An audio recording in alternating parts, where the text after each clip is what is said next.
O que a Bíblia me diz sobre aqueles que viveram antes de Cristo na época do Antigo Testamento? Os que viveram na época do Antigo Testamento foram salvos pela fé na promessa futura da ressurreição, da redenção. Gênesis 15, verso 6, Abraão creu no Senhor e isso lhe foi imputado por justiça. Hebreus 11, verso 13, todos esses morreram na fé sem terem recebido as promessas, mas vendo-as de longe. Romanos 3, 25, Deus, na sua tolerância, havia deixado impunes os pecados anteriormente cometidos, ou seja, a salvação deles veio retroativamente pela cruz, assim como a nossa vem prospectivamente pela cruz. Em outras palavras, aqueles que viveram na época do Antigo Testamento foram salvos olhando para o futuro, porque eles creram no Salvador que haveria de vir. E nós somos salvos olhando para o passado e para o futuro, porque Abraão creu no Salvador que haveria de vir. Eu creio no Salvador que veio e voltará. E quando Hebreus fala que os pecados deles ficaram impunes, não é que Deus não ligou, não. É porque Deus não trouxe o tormento naquela época com base no sacrifício de Cristo que haveria de morrer na cruz do Calvário. Ou seja, a morte de Jesus na cruz seria o suficiente para garantir a salvação mesmo antes de que Cristo viesse. Tudo bem, Rodrigo, isso eu entendi. Mas e com relação às culturas que nunca conheceram a Bíblia? A palavra de Deus reconhece que Deus se revela de formas universais. Romanos capítulo 1, versos 19 a 20 fala, o que de Deus se pode conhecer é manifesto entre eles, pessoas que não receberam a mensagem do Evangelho. Salmo 19, 1 a 4, os céus proclamam a glória de Deus, e o firmamento anuncia as obras de suas mãos. Atos 17, 26 a 27, Deus fez toda a raça humana para que buscassem a Deus, se porventura tateando o pudessem achar. A teologia chama isso, gente, de revelação geral. Mas olha que curioso. Essa revelação geral, ela mostra a ação de Deus na história, mas a revelação geral, ela não salva as pessoas. Então, o que a revelação geral faz? Ela coloca as pessoas numa posição que podem ter um encontro com Cristo. Só que, atenção, Cristo pode ir a essas pessoas da forma como ele é revelado no Novo Testamento, ou ele pode ir de uma forma que eles até o conheçam, mas não sabiam que ele tem esse nome. Eu vou dar um exemplo para vocês. Eu recomendo que todos leiam, pena que tá esgotado esse livro. Aliás, eu faço um apelo, acho que é a Vida Nova que detém os direitos autorais desse livro. Vida Nova, se forem vocês, republiquem esse livro no Brasil. O Fator Melquisedeque, de Don Richardson. Quem já leu, coloca um comentário aí, tá bom? O Fator Melquisedeque, de Don Richardson. Ele mostra como culturas pagãs já tinham ali, na cultura deles, vislumbres do evangelho que o missionário, quando chegava lá, já via coisas fantásticas. Por exemplo, os povos Karen da Birmânia, eles já sabiam da existência de um Salvador que mandaria o seu filho morrer pela humanidade. Há vários exemplos ali no livro de John Richardson. Ele fala também dos Incas, aqui do Peru. Eles tinham a tradição do rei Pachacuti. E Pachacuti recusou adorar a natureza porque ele reconheceu que havia um criador acima da natureza. E fala-se muito de um salvador chamado Viracocha, que viria para salvar a humanidade. Então, muitos missionários chegaram a Viracocha, pode ser a maneira que a gente encontra para explicar Jesus para eles.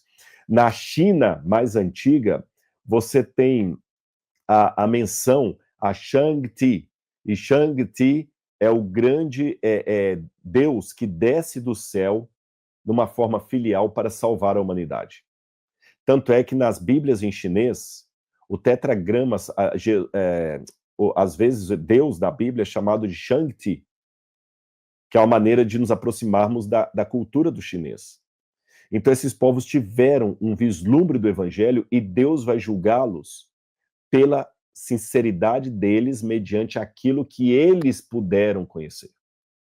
Tá certo? Não mediante a certeza teológica que nós temos, mas mediante aquilo que eles puderam conhecer. É mediante isso que Deus vai julgar esse povo. Agora, você pode falar, tá bom, Rodrigo, mas se Deus vai julgá-los mediante o que eles puderam conhecer, então é melhor deixar esse pessoal ignorante. Sabe por quê? Porque deixando-os ignorantes, eles vão ter menos risco de serem de se perderem. Porque quanto mais eles conhecerem, mais será cobrado deles. Deixa eu mostrar para vocês uma foto aqui. Deixa eu ver se eu tenho aqui fácil. Olha essa foto aqui. Será que, como eu falei, a revelação geral não salva, mas ela prepara o coração da pessoa para receber a salvação. A Bíblia ensina que todos têm algum conhecimento de Deus, seja pela criação, seja pela consciência. Romanos fala disso. E esse conhecimento é suficiente para que o ser humano reconheça que é um criador, reconheça que há coisas certas e erradas, mas ele não revela o evangelho nem o caminho da reconciliação com Cristo. O que a Bíblia faz? A Bíblia quer dizer que não há ignorantes absolutos. Em Romanos 1:20, Deus se tornou visível por meio das coisas criadas, de modo que os homens são indesculpáveis. Quando a Bíblia fala que Deus se revela a todos, não significa que Deus poupa a ignorância, pelo contrário. Quando fala que Deus dá um conhecimento mínimo a todos, é que a ignorância não é desculpa para ninguém se perder. Porque um pouquinho da verdade, o suficiente para que aquele sujeito encontre com Deus, foi dado a ele.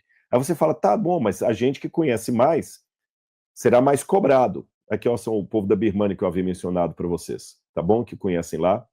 Aí você pode falar, tudo bem, Rodrigo, mas nós seremos mais cobrados, então não é melhor deixar esse pessoal na ignorância? Deixa eu fazer uma pergunta para você. Os índios tiveram filhos durante muitos e muitos séculos, sem conhecer nada de pré-natal, sem conhecer nada de esterilização, sem conhecer nada de tomografia, como é que chama o exame que mulher faz? Ultrassom. Os índios tiveram parto à torta e à direita. Pelo fato dos índios terem dado à luz a muitas crianças, sem o acesso ao que nós conhecemos hoje como medicina e pediatria, isso significa que nós não vamos dar esse conhecimento para eles? Veja bem, eles até hoje viveram, até a chegada da civilização, os índios viveram e tiveram seus filhos lá no meio do mato.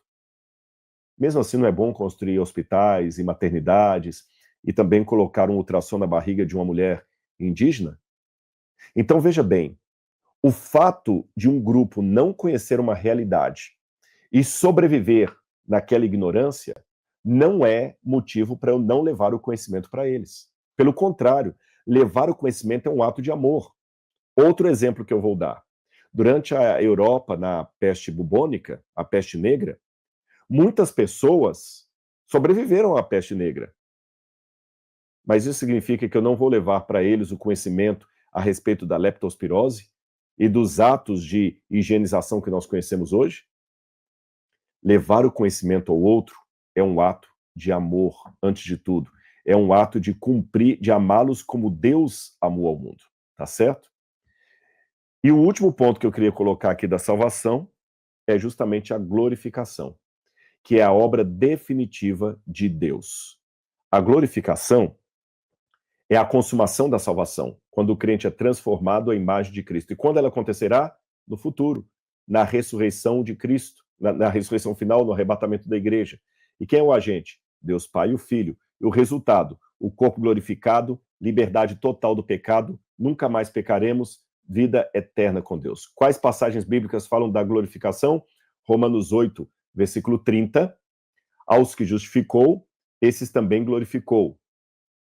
Aqui, esse glorificou, embora esteja no passado, nossas traduções, é o auristo, significa que o que Deus prometeu é tão garantido que Paulo fala dele como sendo já acontecido.